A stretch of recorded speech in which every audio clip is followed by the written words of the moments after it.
amazing. It was definitely next level. Everyone in our group felt something very strong and emotional. I was in tears in there. I know Craig was as well. It was really spectacular. And then we thought it couldn't get any better.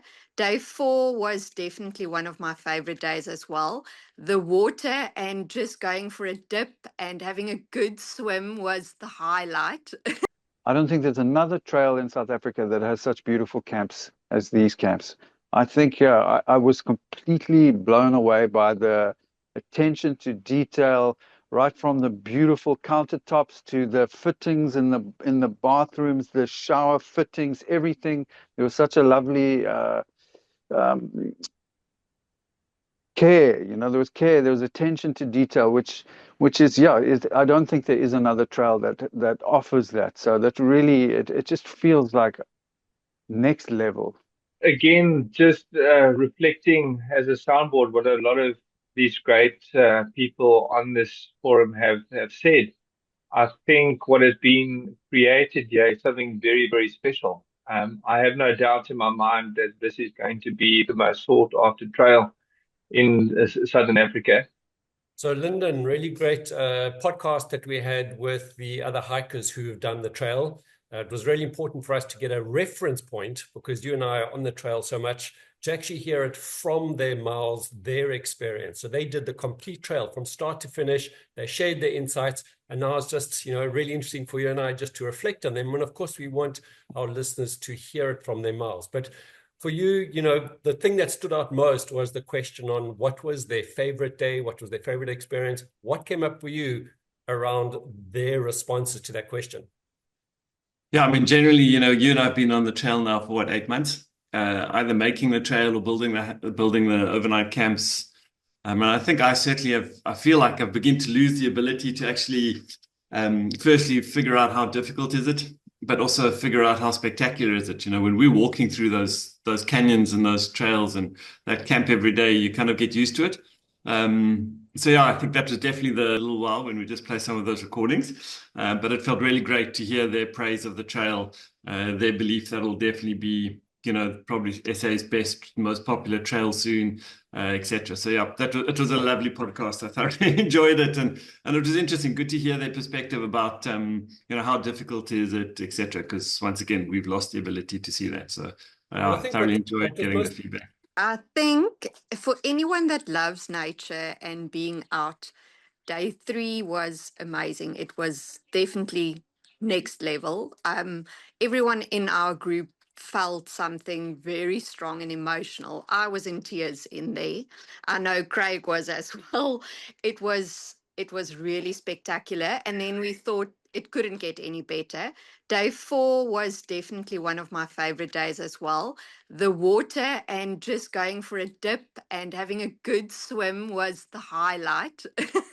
I'm just going to keep it short. Every day is special in its own way because it's different. But day 3 is just absolutely magical. Yeah, Armand, do you have a favorite day? Yeah, much has been said about day 3, but I would also like to say that the trail is so perfectly curated, and we had this discussion in our group as well that any one of the days in a different slot, having that leg done on a different day of the hike, it would kind of feel out of place because they lead and build onto one another. I describe it to Mariska on the hike somewhere as this crescendo being reached on day 4, which is definitely my favorite one. Someone else also used the word drama. Spectacular views, the hard climbs here and there, deep gorges. Yeah, it will stay with me for a long time. Yeah, let me stop it there. Climbing, but day 4 for me, as other than day 3, day 4 was just, for me, was an absolute mind blower.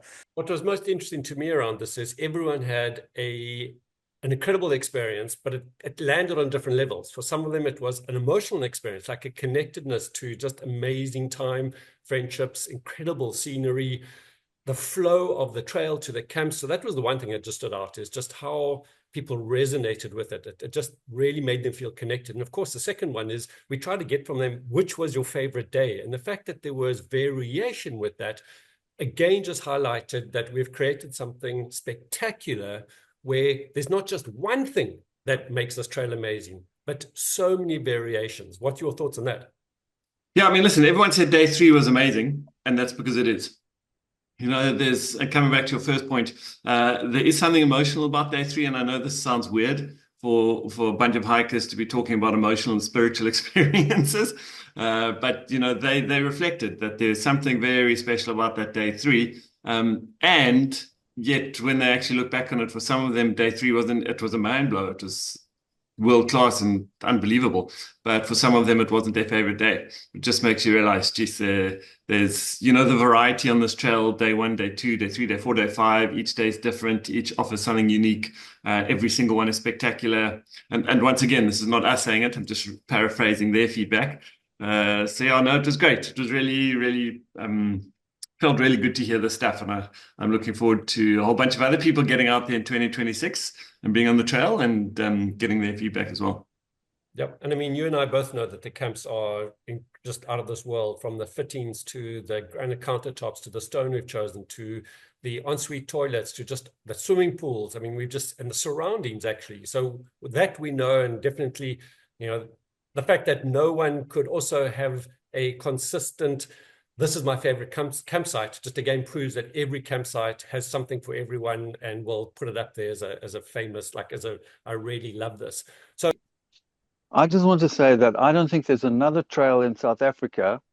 I've not hiked much overseas, but I don't think there's another trail in South Africa that has such beautiful camps as these camps. I think, yeah, I was completely blown away by the attention to detail, right from the beautiful countertops to the fittings in the bathrooms, the shower fittings, everything. There was such a lovely care, you know, there was care, there was attention to detail, which is, yeah, I don't think there is another trail that offers that. So that really, it just feels like next level. Let's actually jump into probably one of the biggest questions that everyone's asking us, which is how difficult is the Canyon Trail? And, you know, we've spent a lot of time looking at how to best answer this, because we want our listeners to have information and to be informed around it. And I think in the context of this, we often talk as a comparison to the Leopard Trail. So why don't we just open that up so that people can have a reference point, and we can then delve into exactly what the hikers shared with us. Yeah, great. So the hiking feedback. So we posed the question: if the Leopard Trail is a 6 out of 10 difficulty, what is their opinion? The consensus was 8. It did have quite a bit of variety. No one said it was easier than the Leopard Trail, so that's a clear indication immediately.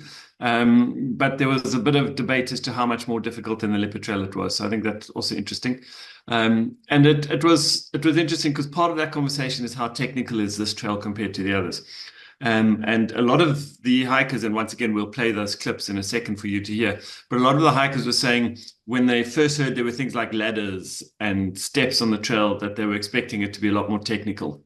But then after the hike, they realized that the parts where there were ladders, etc., you could probably have done without the ladders, and then it would have been technical. But it's the fact that the ladders are there that actually brings the technical rating down rather than pushing it up, because we've just made it really easy in different places. Instead of the Leopard Trail's got some really steep down and up sections where there are no steps, and it's a bit rocky, a bit bouldery, and you've got to really be careful. Where on the Canyon Trail, those same sections that are equally difficult now have steps or a ladder, for example. So there was a bit of debate as to is it more or less technical. The overall consensus is that it's basically most of the time easy walking. When it does get technical, it's not technical to the degree that you need climbing skills or anything like that. The technical bit is walking down a staircase or climbing a 3-meter ladder. And then there's one section in particular on day 4 and parts of day 3 where you're walking in a riverbed. So the technical aspect of just making sure that as you're walking over river rocks, etc., that you have a firm footing, etc. So that technical piece is there as well. But there wasn't a consensus around. There was consensus. It is not so technical that if you don't have great coordination or not a rock climber or that you can't do it. The consensus was, yep, it's actually very doable for pretty much most people. Yeah, I think it's very similar to, people say the weather's bad, and actually it's not about bad weather, it's just about bad dressing. So the Canyon Trail is not about bad dressing or good dressing, obviously, but it is about just being prepared. And if you're prepared, it's amazing. And I think what people are looking for more and more these days is an experience. And if you're looking for an experience and you're prepared to put in a little bit of effort to get yourself prepared, it's the most amazing experience, one of the most amazing I've ever had. So I'm not a spring chicken like some of the other people that were on the group, but absolutely. I mean, you shouldn't let anything stop you from doing this. Just prepare and go and do it today. Yeah, do some training, do some uphill and downhill training, and I think if you get some walking time in, you should be fine. But if you're organized, it will be easier. It will be easier, but it's still an adventure. It's still high up. It's still rough. It's still up to the saddles, and so it's an adventure. It's in the wilderness. So even if you're very fit, just have awareness that it's still a wilderness hike, and so you need to be vigilant and attentive and all of that, because you have to watch where you go and watch where you don't go, etc. But as a 60-year-old, for me it was a threshold hike. Can I still do this even with a moderate fitness? But I do know that if I am a little bit fitter, it will be better. Especially the uphills, that zigzags, etc. So, but it's an enjoyable hike, and that's the silver lining. But yeah, just to basically affirm what a lot of other people have said, I think for the start, anybody that is concerned about hiking this trail must know that these trails have been built exceptionally well. So if you might feel a little bit unsteady on your feet or a little bit scared of heights like me, the trail is very well designed, so it certainly will give you that confidence in being able to hike well. There are some good challenging uphills, but for anybody that is hiking, I think that is standard. So if your fitness level is not really up there, then maybe just put some extra work in with some hill climbs. But overall, the technical part of it, even with the ladders and the chains, they are built so well, so you will feel very, very safe. And I think that was one of the key highlights for me in terms of difficulty. I think it is challenging in some sections, but very, very doable. And we had varied ability levels in our group, and certainly everybody got through safely. I really liked the parts of the trail where you got to move your full body, like in the tighter canyon sections. I'm sure we'll talk about that later. But it was great just to have a break from just putting one step in front of the other and moving the whole body through those canyon sections. That was really good. Yeah, and coming back to the difficulty component, even though people had said that they rated it as a mid-7, high-7 to an 8 out of 10 compared to the 6 of the Leopard Trail, a lot of that was because it's 5 days, 5 full days, whereas the Leopard Trail consists of 2 half days and 2 full days. Just those extra days and the distance covered is what makes it a tougher hike. Not necessarily that you're climbing massive mountains and are really being challenged by the terrain. It's just that length, and then obviously the days stacking up against each other. And some of them actually referenced that for them the hike got easier, in the sense that maybe day 1 and 2 was challenging for them, and then after that it actually they felt better as the day rested, because as you know, we've got the day 3, which is definitely more of a quieter rest day. It's not going up and down, and it's a shorter day. And you and I have put that in place to create a break between these long days. So that for me was really relevant, because from my experience, if I think of both the Leopard and the Canyon Trail, like day 2 and 3 of the Leopard is on par with many of the other days. You go up and you go down, and sometimes you go up and down twice. So I think from that perspective, I think it's very similar, but of course you're stacking another, it's a 5-day hike compared to a shorter Leopard Trail. I think that for me also signifies that difference. And also, if we take a look at a lot of those hikers, a lot of the hikers said that this is a space in which you just keep going. I mean, if we take a look at how long most of them took, I think on average, it was between 4.5 and 6 hours that they would complete the day. And that's very actually similar to the leopard trail, sometimes even quicker than the leopard day trails. Any thoughts on that? No, I agree. I think, the canyon trails average on the 4 days we're actually hiking, let's leave day 3 out of it. On those 4 days is 16 Ks. And that's the equivalent of day 2 of the leopard trail. I think it is slightly more difficult because, every day you do start with a climb to get up to the plateau level. So that's about a half hour. For most people, it'll take them half hour, 45 minutes to get to that level. And that's probably the hardest part of each of those 4 days, is that first 45 minutes to get up to the plateau level. From there onwards, as you're walking up a slope. It's a gradual slope. You're chatting to your mates or walking by yourself, but it doesn't feel like a climb, even though you are gradually going up onto the ridge lines. But there's not that sense of climb. So definitely, I think that first 45 minutes is the tough part on all of those days. And then it's beautiful walking from then onwards up onto the ridge lines and dropping down into some of the valleys and cliffs and coming out. Most of the days have that same pattern.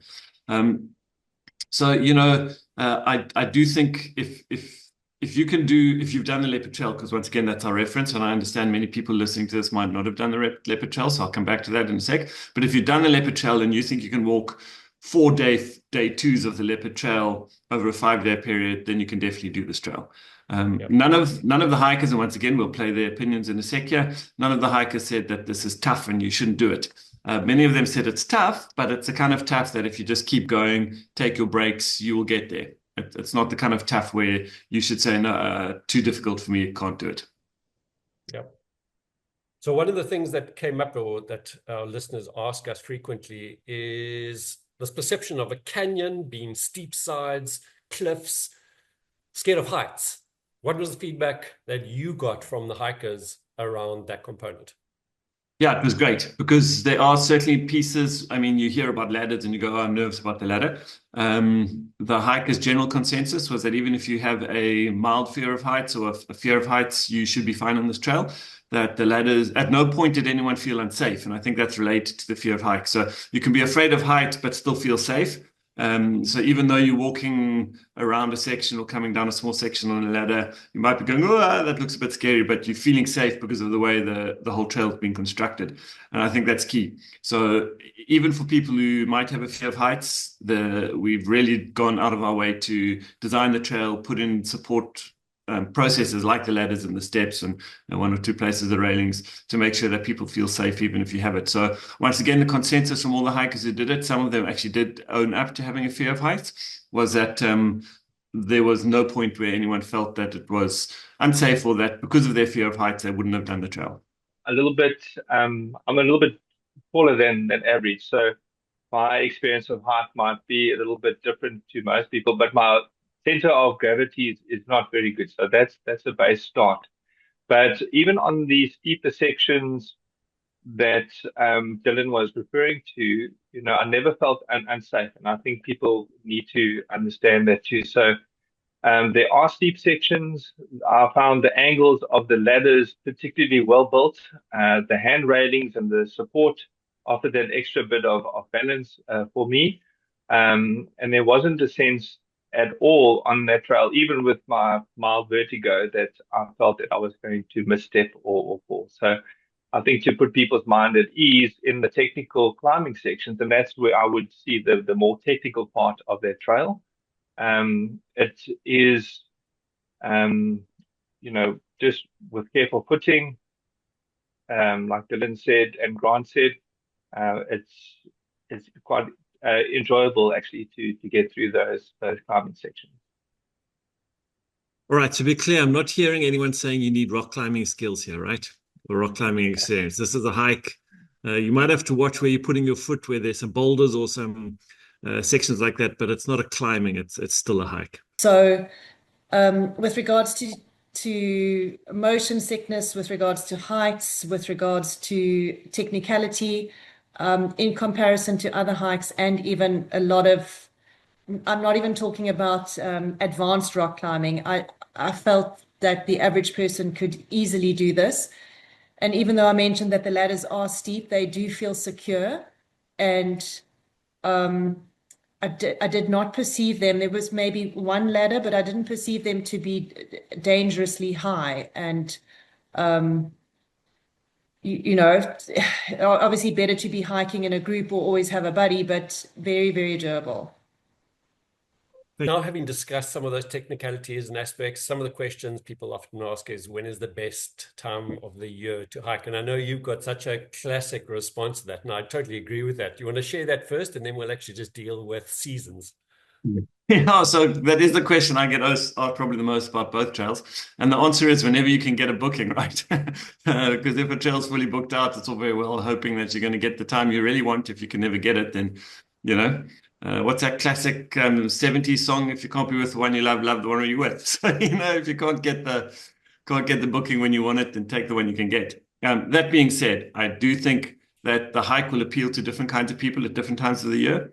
So let's start with the obvious. Winter is definitely not as hot as summer, you know, stating what's very obvious. And actually, ironically, the Baviaans on average gets between 4 to 5 days per month of rain. And that's actually quite consistent. However, it's actually less in winter. So summer, you get more summer rainfall in the Baviaans than you do winter rainfall. So your chances, if you're walking in winter, of actually getting great, you know, that kind of Karoo weather where the mornings are very cold. There's sometimes frost on the ground, but you're in a lovely cabin, there's a fireplace. And then the day warms up by 8, 9 o'clock and you're walking in kind of 16, 17 degrees. For a lot of people, that's really appealing. It's, you know, we have a whole group of leopard trail hikers who insist that they only do the hike in winter. It's their favorite time. For other people, summer is fantastic because while it can get very hot, and I mean very hot, you know, these are the people who don't mind waking up at 4:30, starting their hike by 5. They're finishing their hike by 11, and then they've got these long, lazy days in these beautiful campsites with swimming pools, and you know, then they can braai at night, and they're outside. It's hot. You're having like a braai, and the stars are out, and you can actually really enjoy that aspect of being on the trail. And then, of course, there are the seasons in between. You know, the kind of March, April, Mays, and the September, October, Novembers, which can also have days of great heat, but maybe not as consistently as the summer months. So that's probably where the demand is highest in those peak periods, but I don't necessarily think it's because it's the best time. I just think it's a perception people have that those are the best times. So I really think throughout the year is different. And I must say, having hiked the Leopard Trail 40 times over the last 10 years, it is a very different experience hiking a trail like this in summer versus winter. Different flowers, your timing in the day is different, so you're experiencing light on the mountains different. So it just feels very different depending on when you do it. And so I wouldn't say that it's necessarily one or the other is better. I think it's really up to what you as an individual and your group really prefer. Yeah, totally agree with that. I actually can't tell you what my favorite is because all of those four seasons have their spectacular beauty, their difference of experience, and none actually stand out better than any other. 100% on that. So as we're wrapping this up, let's just touch base on something that everyone mentioned, which is the flow of the hike. That this is something that's not just a destination from point A to point B, but has something about it. I mean, you mentioned emotional impact, spiritual impact. So take those words out of it. Just talk about this flow of this hike and the impact that these people shared in their response. And we had a couple of people who actually said this felt like a life-changing event for them. It was something moved them in some way. And you and I both know that this was an intentionality of the design of the hike, of where we took people, the build-up, where the experiences. I mean, you're a master trail builder, and you kept sharing along the lines of you want people to be curious about where the path went, never certain that it would go in this direction. They wanted to know what was around the next corner. I mean, we have created this to be an experience of different vegetation, different mountain structures, geology. So just finish this conversation off with your intention and experience. Also with the proof that this is what we've created. Take us away on that. Yeah, I mean, you know, both this and the Leopard Trail, you end up at the same place where you begin. So the hike is not about the destination. You know, I think that's very clear. It's about what happens as you go from point A all the way back to point A. The hike is the destination. It's about what happens to you while hiking, not where you get to at the end of each day or at the end of the hike. And so that's a very carefully created and curated story on this trail and the Leopard Trail. I was very lucky when we first were doing the layout on the Leopard Trail. We did a test hike, and someone said it's an amazing hike. You're going through beautiful places, but it feels like when I walk down this valley, I know exactly where I'm going. I can see it. You know, the path potentially stretches out for 4 kilometers, and I'm just walking it. So we made a conscious decision on the Leopard Trail, and even more on this one, that it must be like almost like a good series on Netflix, where you think it's going one way and then it turns and goes another way. And at the end of each one, you're kind of curious about what happens next. So you want to keep going around the corner because it wasn't what you thought. Every time I thought it was, I'd done the meat of the amazing stuff, it surprised me with the next round of like, oh my God, I didn't see that coming. And it's spectacular. And also it needs to tell a much wider story than just one thing.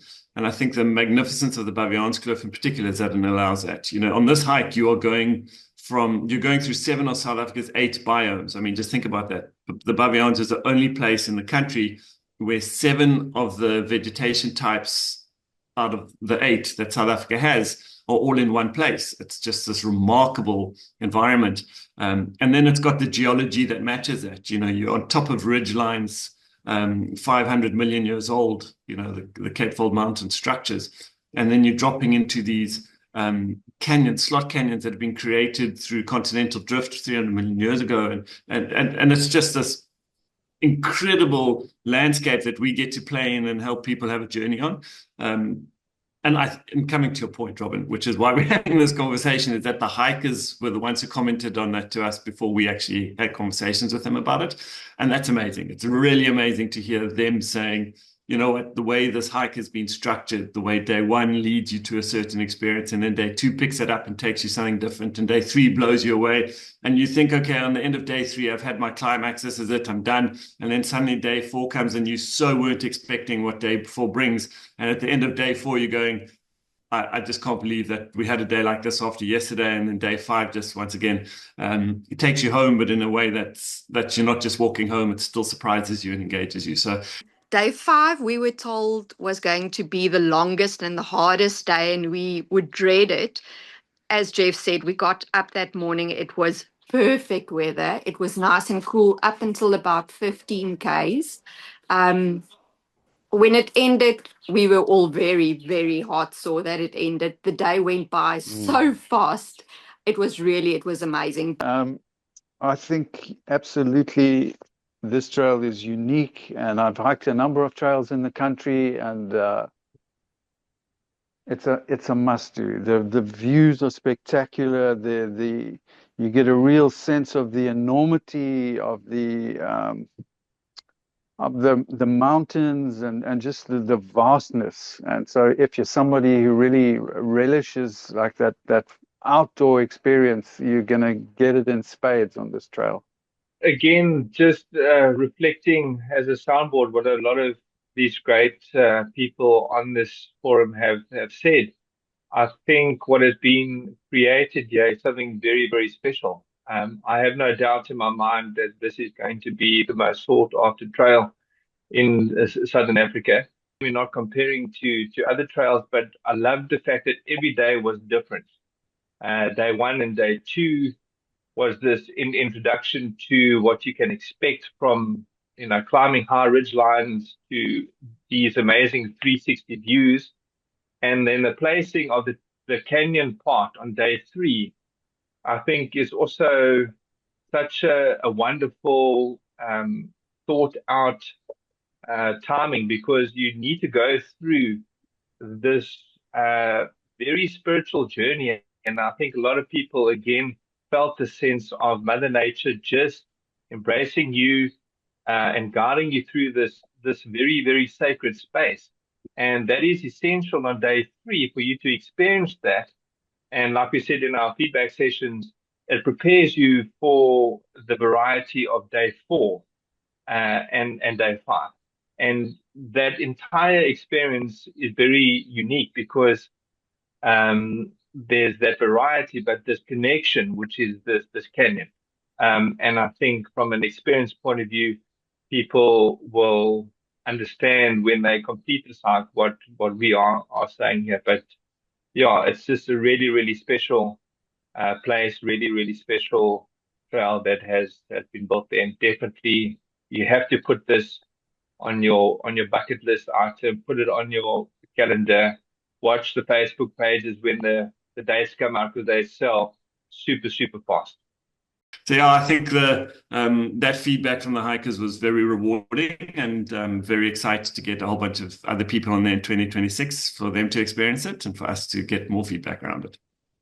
Yeah, so there we go. So we're super looking forward to everyone booking, pitching up, hiking, and experiencing the magnificence of the Baviaans Canyon Trail. And then, of course, looking forward to your responses on that as well. Like, what did you experience from the trail, and sharing that with everyone in our community. So looking forward to that. Thanks so much, and see you again all soon.